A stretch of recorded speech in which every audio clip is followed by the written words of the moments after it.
Pasukan rezim Zionis kembali menyerang wilayah utara tepi barat termasuk kota Jenin dan Nablus.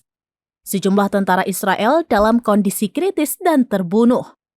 Pasukan perlawanan Palestina meledakkan alat peledak yang kuat di jalur tentara Zionis di Jenin yang mengakibatkan kematian atau cedera sejumlah tentara Israel.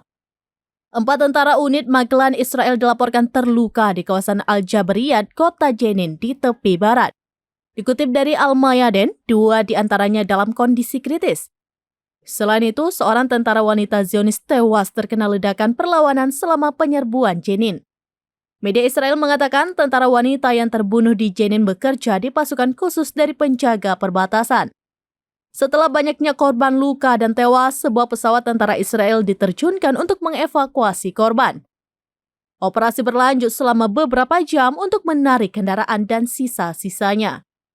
Sementara di satu sisi, sebuah drone Israel menargetkan 6 pemuda Palestina di pintu masuk selatan kota Jenin dan membunuh mereka. Pasukan Zionis juga menyerang kota Nablus dan bentrok dengan warga Palestina di daerah Al-Ma'ajin dan pasukan perlawanan Palestina melawan mereka.